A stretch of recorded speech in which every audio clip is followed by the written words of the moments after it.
All right, so I'm on the road again. It's probably gonna be a real short one.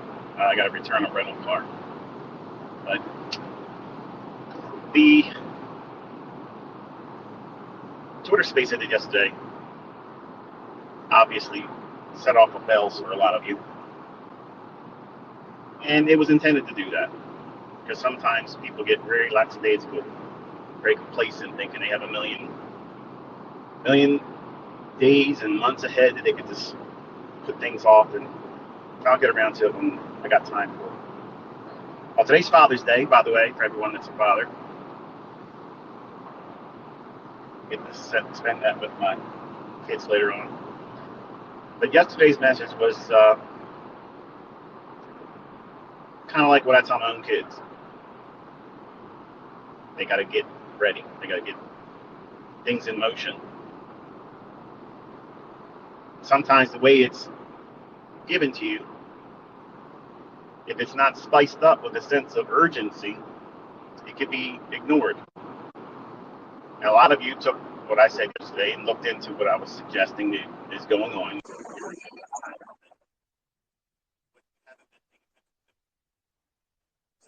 I'm not going to fill this one up with all that. I said what I said yesterday. That's what it is. But after I did this space and closed the session out, I got to thinking how I could have included how I was actually trading when I first started. Using that idea that I was outrunning in space. Where I would use the daily chart for direction lines and look for a 60-minute chart to diverge bullishly when it's oversold down long. So the question is going to be, obviously, how did I actually execute? What was I doing? What was the things that led me to get into the trade? How did I do it if I was working a job?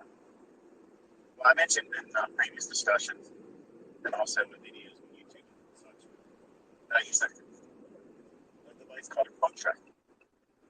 And it was a quote machine. This told me what the actual prices were real time on whatever exchange I at the time was subscribed to. So I want you to think about what I'm going to tell you, okay? And imagine how, before you started trading, what got you into it, what got you interested in it, who got you interested in it, and what your expectations were versus what they are today. When I first started, obviously, I was brand new, right after reading Ken Roberts' ridiculous book, making me think I could figure this, just by one passing through would be very, very elementary book. Doesn't teach anything except for it incites greed, incites impulsiveness, and an unrealistic expectation that it's going to be easy to make millions of dollars. And I found out very quickly and so greatly it was not true, and I did not even come close. So obviously, when I got into trading a little bit more indicator-based ideas because of Larry Williams' influence, imagine this is what my day was like. Okay, I lived with my aunt. I paid rent and board with them, and I made $50 a week. I was welcome to have a meal with them once a week. Not that they would keep me from eating, but lunch was my responsibility. Any clean supplies, my responsibility. $50 basically paid for whatever utilities I used while I was getting myself on my 2 feet as a young man. And I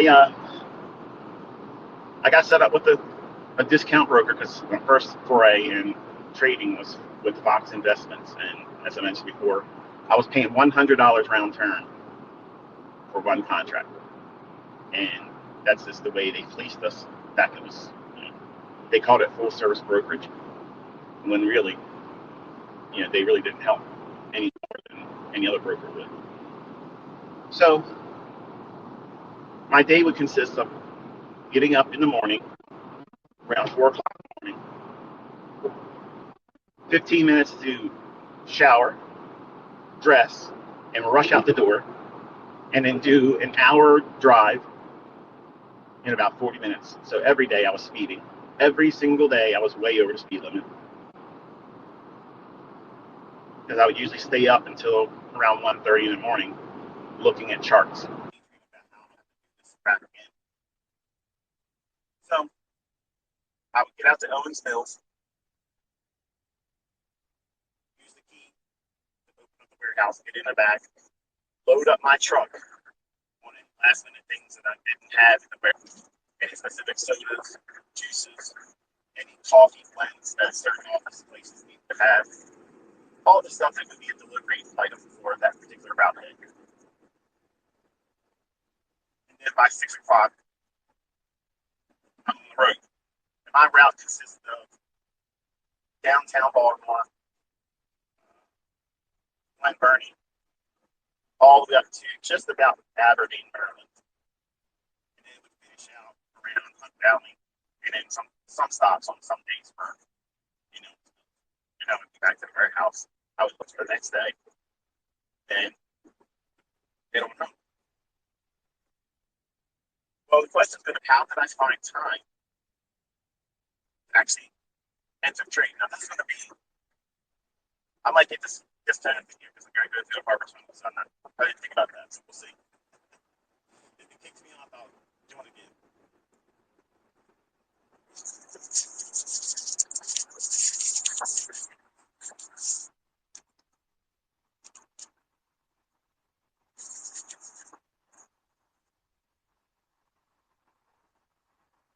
So far, so good. I just don't want to do too much talking and have to repeat myself. Give me a couple minutes.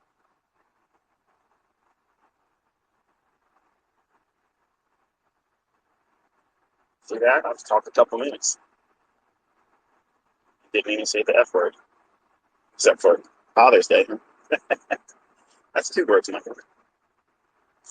Give me a second. Just want to make sure we get through the tunnel. While you're waiting, and if you can hear me, let me know what you're doing today for Father's Day.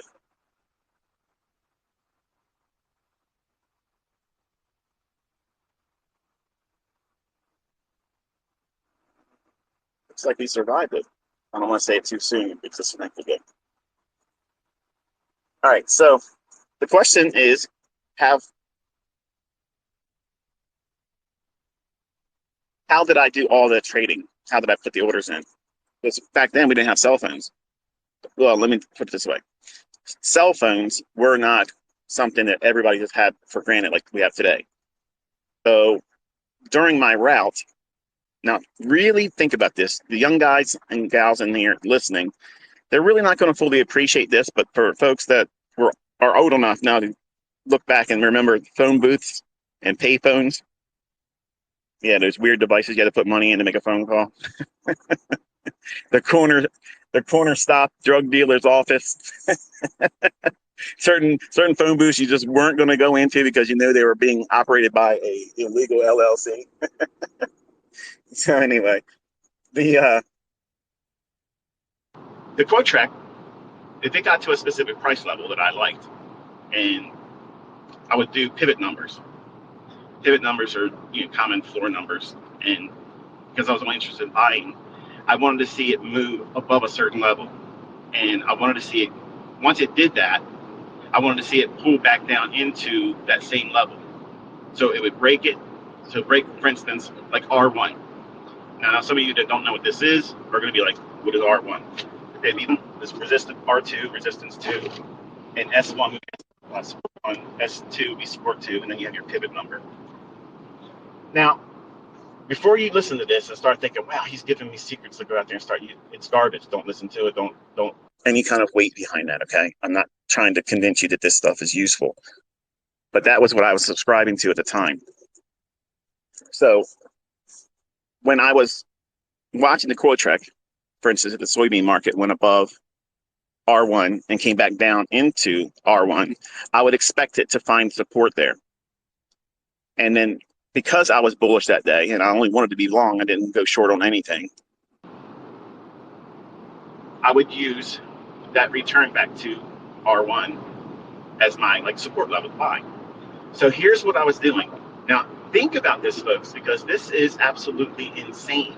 Okay, this is the epitome of unrealistic expectations. That's what a young ICT, or before ICT became ICT, the young fledgling Huddleston that was out there sweating his off, doing menial work, racing around town to try to get his route done, making next to nothing, daydreaming the entire time that he's going to escape that rat race with the gambling procedure that I'm about to explain to you. So I'm watching Quotrek. Quotrek is like, well, if you look at I have the new Galaxy Note 20, and honestly, this is almost the size of the Quotrek. Quotrek, I think, is a little, feels by memory, it feels a little bit wider by memory than the phone I'm actually holding in my hand right now. So it was basically about that dimension in terms of size, and I had it duct taped, yes, duct taped, to my windshield of my truck. So I would be staring at that instead of watching the road most of the time. I would go over the lines, dangerously doing everything wrong, reckless, okay? I was trading and driving with reckless abandonment. Yes, I know, I'm proud of it, but it is true. So I'm just letting you know how it was. But when I got that breakout above the R1 and it came back to R1, and I'm thinking, okay, I'm gonna have a big range day. I'm buying strength.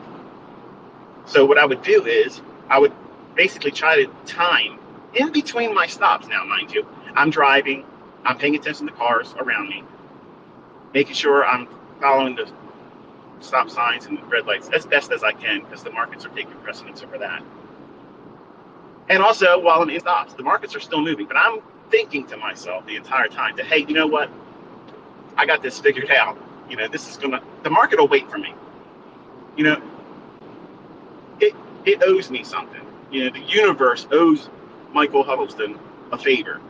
So it's reasonable for me at that time, 20-some years old, expecting that while I'm in there loading candy machines and coffee machines and snack machines and fixing the bill validators that had the dollar bill jammed up, because you took the initiative to put something in there with scotch tape on it, and the bill acceptor would jam up and nobody could use it behind that $1. Do all those things, servicing the machine. The markets are still moving, folks. There's no pause. Then I come out to the truck, hurry up and race to get back into the cab, look and see where I'm at. I'm like, okay, what's the high of the day? Okay, all right, now I got to find a phone, because now it's done what I expected as the idea or the setup. Now the race begins. I got to get to a payphone in this Isuzu truck. I think it was like a 14-foot cube truck. And I'm racing around to get to the nearest payphone. So I'm racing, I finally get a payphone, and then sometimes somebody's on that payphone. So I'm flipping out. I'm standing next to them. I'm like, listen, is there any way that I could like hurry you along? And of course, you know what that response was going to be. You know, F you, buddy, get out of here. Go find another phone. I can't find another phone. The markets are moving. I got to get on it. Like, I got to go. Nah, I got to wait. So I'm rushing back to the cab of the truck. I'm looking at the Quotrek. I'm missing the move. So now I'm telling myself, okay, I wanted to buy one. So now I'm going to buy three, because I missed part of the move. So I got to make that up, right? I mean, it's only common sense that that's what you're going to have to do. I mean, everybody understands that, right? So sometimes I would get pissed off and say, I'm not going to wait for this person. And I would rush down the road and look for them. Now, over time, I got good at knowing where payphones were. But sometimes I didn't get to them in time. But when I did get to them, this is what happened.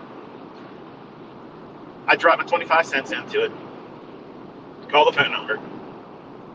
Lynn Waldo, how can I help you? H-desk, please. 1 second, please. And I'm going to give you the real time what it felt like waiting. H-desk. And you give them your account number and your PIN number. It's okay. What's your order? I would like to buy 3 Christmas wheat at the market. You want to hold for your confirmation? Yes.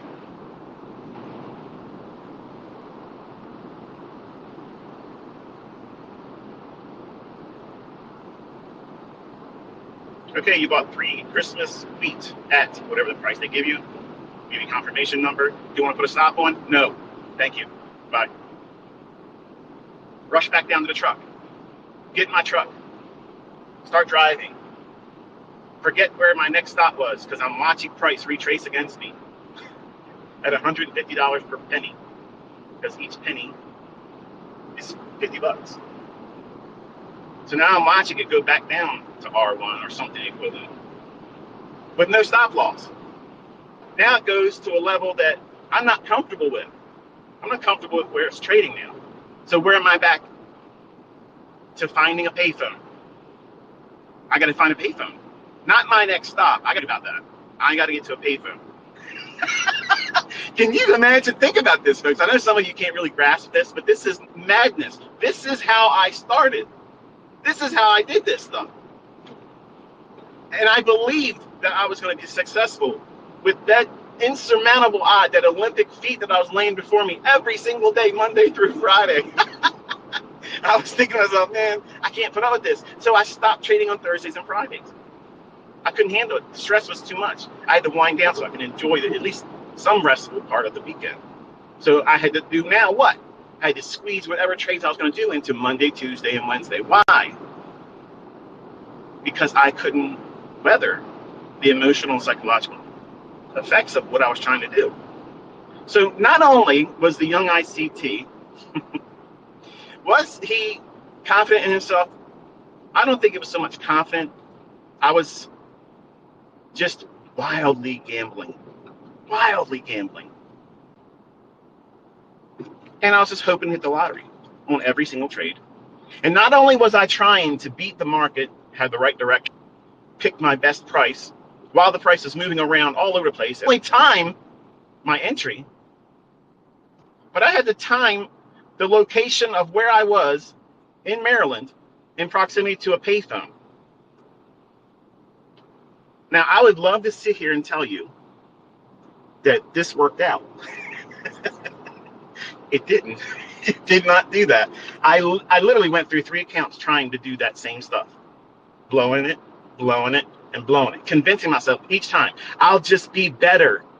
I literally went around in my personal vehicle, on my route, in my personal car, driving around, making special note of where every single payphone would be.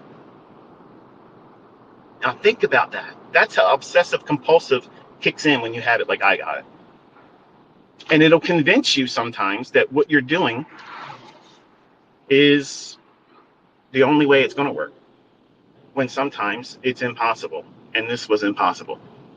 So why am I telling you this stuff? I'm telling you that I started with the most unrealistic expectation and unrealistic approach that anybody could ever have imagined. I did that stuff, and I blew accounts and rushed and tried to make things happen faster because I was uncomfortable. So contrast that with what I was telling you in the last Twitter space, where some of you feel like, well, I'm not even going to bother doing this now. You took the steam right out of my engine, the wind out of my sails. You took the get up and go. You got up and went without me. That's not what that was intended for, folks. I might be wrong. And how awful would it be if I am? And you just said, I'm not going to do it. I want you to feel inspired, like put all of the other things you're doing and wasting your time. Focus on improving yourself with this. You have time. How much time? I'm not certain. When I said within less than 2 years, we'll say it that way, we'll see major changes. I did not say you're not going to be able to trade in that time frame. Eventually, there might be something that will temporarily make it unavailable for us to trade. Will they resume trading? Yes, I believe so. But will there be a period of time where you can't? Well, if you were alive or aware of what was going on when September 11th occurred, nobody was allowed to trade for a while. They kept the markets closed. So it might be something like that. Or it might be a little bit longer. I don't know. All I'm saying is just prepare. Just prepare and have it in mind that that might be something that takes place. And if it does, you're not surprised by it. It's not going to wig you out. And also, you've made preparations at your home, and you've got some extra food and over-the-counter medicines and things that would just allow you to be a little bit more comfortable and not be without, and that would cause more stress. That's all I was suggesting to you folks. Some of you take things to the extreme, and yes, I was a little fired up because it angers me that this is going on. It angers me. And it even pisses me off even more that people want to deny it like it ain't going on because they don't want to see it. They want to ignore it like it ain't there, like it's somehow, because they don't want to subscribe to it being real. Your emotions aren't going to change the facts that this is going on, and nobody's going to stop it. So worrying about it isn't going to add anything to you. So how do you avoid it being a negative impact on you and your life? Just do the best you can. That's all you can do. Nobody's. I have a lot of stuff saved up, but I don't enough. So it's something that you just continuously work towards. That's all. That's all you're doing. And that way, if you're doing something in the right direction, positively trying to secure a skill set, and hopefully in a short period of time of doing the right things, you can start working towards making additional income. Will all of you be able to do that? No. But some of you will. And it would be a terrible thing to not at least try. And if you don't try, that's failure. That's failure. If you don't at least try, you basically laid down and said, you know what, I'm going to take whatever it means.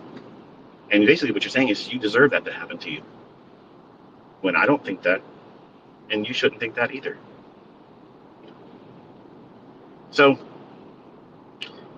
I want to kind of add that to what I wish I would have included in the last discussion, because I was thinking how that would have been much better in terms of how I could have ended the last, because most of you feel depressed, and that's not what I did it for. I wanted you to feel fired up, like, you know what? That's all right. Game on. I'm ready. Whatever's coming, I'm going to get myself ready for it. That's my, and I might not be fully ready for it. I don't fear it, but I know I'm going to be feeling those things when everything happens because I have children. I'm not fearful for myself. I'm fearful for my children, because if something happens to me, you know, the dad in me, because it's Father's Day, everybody that's a father gets what I'm about to say. You know, I will lay down everything for my kids. I'm not glued to this world for anything except for them. And if they could be 100% where I would appreciate their ability to do what it is that I do, or at least a partial percentage of what I can do, I could lay down and not worry about anything anymore. So that kind of like motivates me. It motivates me to do that same thing with all of you folks that I probably will never meet. But I think about every day, all of you, wondering what you're doing right now, working towards improving yourself, shoring up your ability to make ends meet. That's the kind of guru I want to be remembered for. I don't want to be the guy that promised you a Lamborghini. I never did that. I'm the guy that's trying to talk to you with common sense. And sometimes I'm going to say things that's going to probably unsettle you. Sometimes it's going to make you feel a little fearful. But folks, look around. This is the really real world. It isn't going to always touch you with a soft glove and feather, although that on a Saturday night. Bottom line is this. Do what you need to do, how you can, and when you can. And that's all you can do. Your skill set, focus on that. Because I promise you, as I mentioned many times before, if you learn how to do this well, it is easy for money to fall into your hands. And that can happen overnight through funded accounts, partnerships with someone. Because guess what, folks? That's legal too. You can literally go into partnerships and they fund the account, and you are the person that would be operating the trades and executing, and you split 50-50. There's plenty of people that want to do things like that. Or if you have money saved up and you get your skill set to where it would be to be consistent, then you just go in with your own money. There isn't one way, okay? I give you multiple ways to do this. You just have to figure out which one you're going to do after you learn how to do it. That's the number one priority right now. Preparing yourself so that way you can. And once that occurs, greed will always exist. It will always exist. It's going to be there. People are going to be looking for ways to make more money real soon. And guess what you're going to be? You're going to be that person that can do that for them. How empowering will that be? So you listened to what I said in the last live and got depressed. Like somehow it's the end of the world and no hope. It's all from here. But you can literally change the whole dynamic of your entire life just by simply learning this skill set. Once you have it, it's a skill set that will serve you. And when things get crazy, people are going to be losing their jobs and they're going to be scrambling to make money. And there's a lot of people with a lot of money that will not have faith in who they were working with before. All you got to do is be able to prove you can do it. And money will literally line up for you.